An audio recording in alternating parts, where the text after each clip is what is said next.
Do you remember standing up after you make that tackle? News tonight on Buffalo Bills player Damar Hamlin, who millions watched collapse during Monday Night Football. That's something I don't really want to get into deep into in the detail though. January 2nd, 2023. Two of the NFL's best teams squaring off with much more at stake than just primetime coverage. The Buffalo Bills against the Cincinnati Bengals. The outcome of this game will alter the entire playoff landscape and path to Super Bowl 57. What's at stake? The #1 seed in the AFC. The only team to receive a first-round bye and hold home field advantage for the entire postseason. And it won't be easy, as both teams haven't lost in nearly 2 months. They've met each other at the perfect time, Week 17 on Monday night.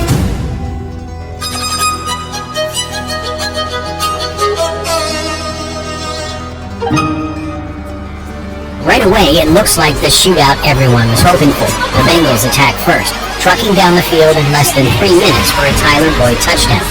But Buffalo quickly responds with a 25-yard field goal from Tyler Bass. The energy in the stadium is so intense, you can't even hear yourself think. Then it happens.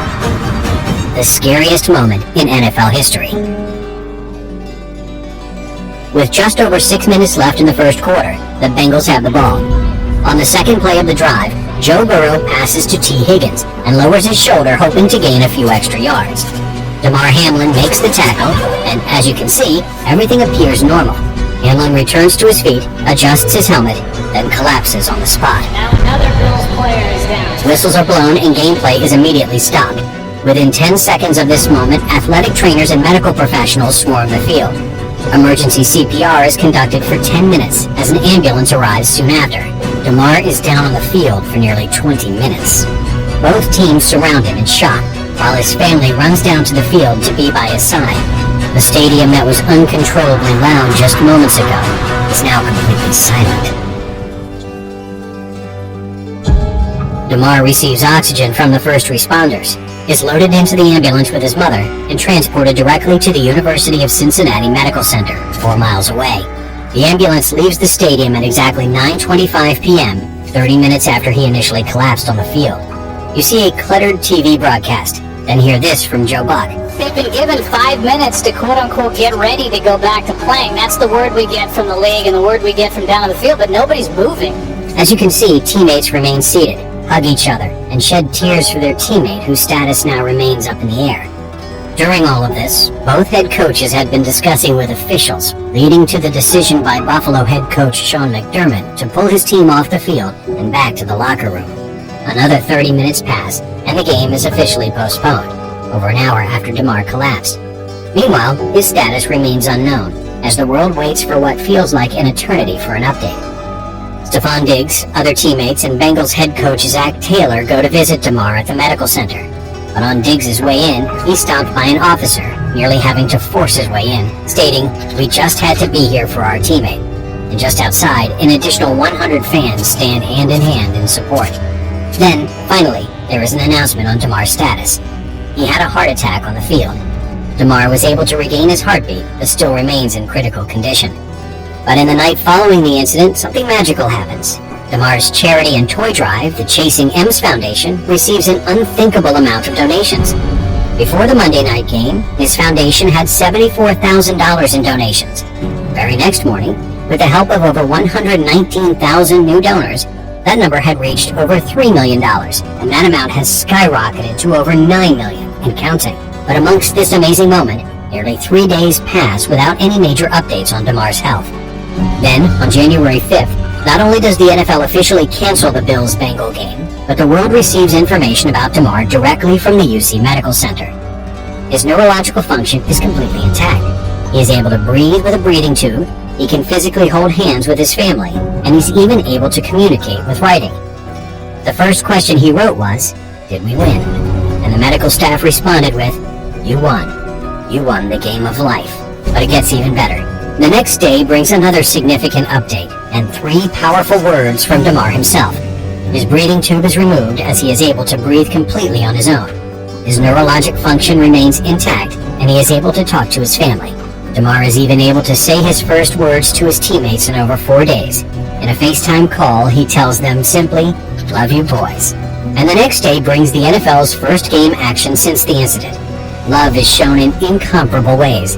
Every single team in the league shows support during warm-ups by wearing Love for DeMar shirts, but nothing is quite as special as what the Buffalo Bills had in store.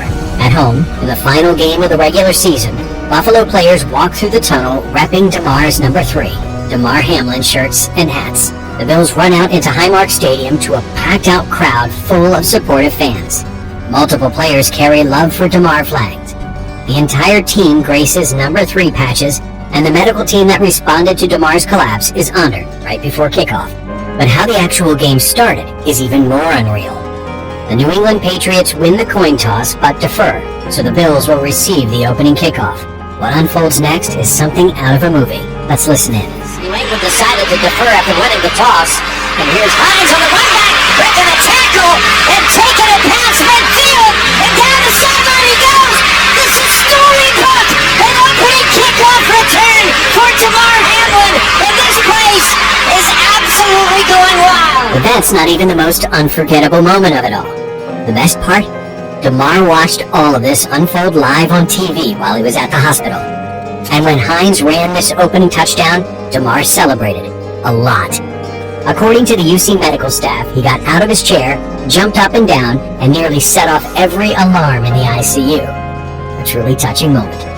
That energy remained the entire game, becoming a very special day for not just the players and fans, but also the most important people involved in this incident.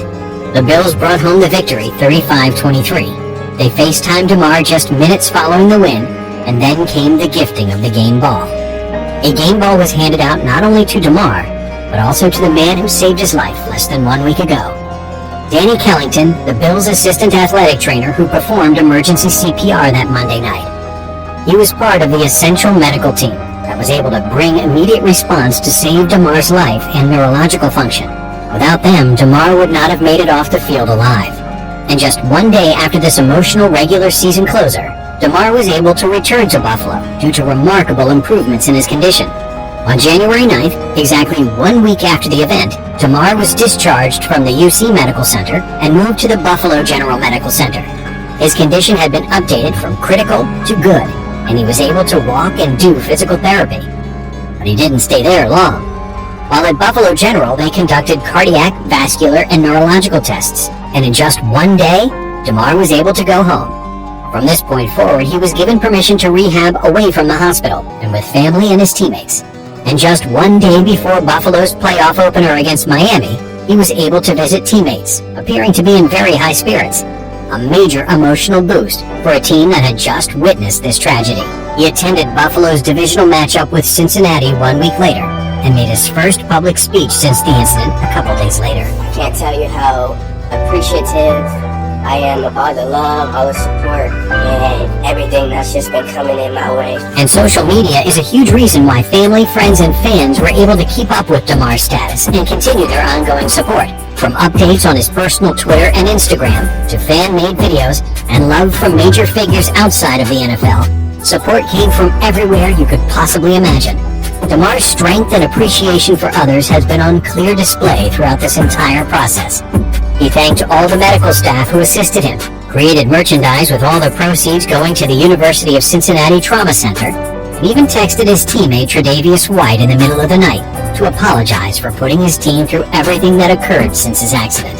Since that Monday Night Football game on January 2nd, 2023, the world has had the opportunity to witness the scariest day in NFL history evolve into one of the biggest outpourings of love and support, not only for Damar Hamlin, but also the medical team that saved his life.